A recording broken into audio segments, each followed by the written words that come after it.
அனைவருக்கும் வணக்கம். இன்னைக்கான இன்ட்ராடே லெவல்ஸ் பார்க்கலாம். இன்னைக்கு எந்த ஸ்ட்ரைக் எப்படி இருந்தால் என்ன நடப்பதற்கான வாய்ப்புகள் இருக்குது அப்படிங்கிறது பார்க்கலாம். இது முழுக்க பயிற்சிக்கான வீடியோ.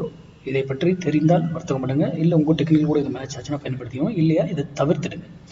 ஏன்னா யூடியூப்ல யார் சொல்றது என்றைக்குமே எதையுமே நம்பக்கூடாது. நாம் அதை படித்து தெரிந்திருந்தால் மட்டுமே அதை செய்ய வேண்டும். இன்னொருத்தர் சொல்கிறாங்கன்றதை நம்பி என்றைக்குமே பண்ணக்கூடாது. அதனால் நீங்கள் முதல்ல இதை பற்றி நீங்களும் அனலைஸ் பண்ணுங்கள், ஓனாக படிங்க, நிறைய இடத்துல போய் தெரிஞ்சுவோம். அதுக்கப்புறம் வர்த்தகம் பண்ண பாருங்க. உங்கள் பகுதியில் யாராவது சொல்லிக் கொடுக்குறவங்க இருந்தால் கற்றுக்கோங்க, அதுக்கப்புறம் ட்ரேட். இல்லைன்னா ட்ரேடில் தயவு செய்து பண்ணாதீங்க, அதுவும் ஆப்ஷன் பை. ஏன்னா ஆப்ஷன் பையிங்க்கு தனி ஸ்கில் இருக்கும் நமக்கு. ஏன் மார்க்கெட், ஏன் நம்ம எல்லாரும் மார்க்கெட்டில் சப்போர்ட் பண்ணுறது இங்கே வந்தால் ஏறும் இறங்குன்னு போடுவாங்க. ஆனால் நம்ம மட்டும் எப்படி போட்டுட்ருக்கோம், அந்த ப்ரீமியம் இந்த வேலை இந்த ஸ்ட்ரைக் இங்கே வந்ததுக்கப்புறம் தான் அந்த முடிவுகளே எடுக்கப்படும்னு மென்ஷன் பண்ணுறோம். அப்போது கொஞ்சம் சிந்தித்து செயல்படுங்க. ஏன் இதை சொல்கிறாங்க, அப்போ மார்க்கெட்டில் டைமிங்னு ஒன்று இருக்குது. இன்றைக்கி எக்ஸ்பைரி வேறு, அதுவும் இன்றைக்கெல்லாம் எப்படி என்ன மெல்ட் ஆகுது, எப்படி இதாகுதுன்றதை பாருங்கள். ஒரு ப்ரைஸ் இதாகலைன்னா அது என்ன செய்யுது அப்படிங்கிறத கவனிங்க. இன்றைக்கி 0 to 0 கால் இருக்குது.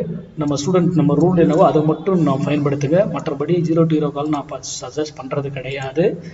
ஏன்னா அதில் 0ன்னு ஒரு வார்த்தை இருக்குது. அதனால் சொல்லி கொடுத்துருவேன், நான் ட்ரேட் பண்ணுறது கிடையாது. சரி, இப்போது 24,600 புட் இன்னைக்கு 71 ரூபாய்க்கு கீழே இருந்தால் நிஃப்டி அப் சைடு, 71 ரூபாய்க்கு மேலே இருந்தால் நிஃப்டி டவுன் சைடு. அப்போது இந்த இடத்துக்கு பாருங்கள், இங்கேருந்து ஏற ட்ரை பண்ணணும், ஆனால் இங்கே அப்படி விடும், போகிறதுக்கு விடாது. இந்த இடத்துல ஏவியை அரெஸ்ட் பண்ணிவிடுவாங்க.